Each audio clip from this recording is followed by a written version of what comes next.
ఏమైంది మొహం అట్లా పెట్టినావు?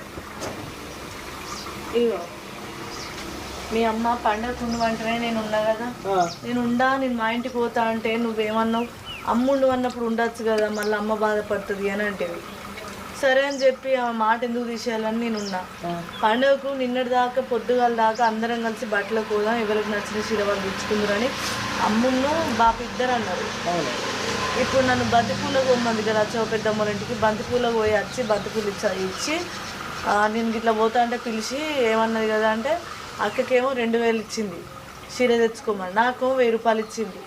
ఇప్పుడు నేనేమన్నా లేకున్నానా నా ఇంటికి పోక ఉండడానికి ఐడు ఉన్నది? నేను నా ఇంటికి పోకుంటీడు ఉంటే నాకు 1000 రూపాయలు ఇస్తుంది, మీ చెల్లెకేమో 2000 ఇస్తుంది, మీ అక్కకు చెప్పు.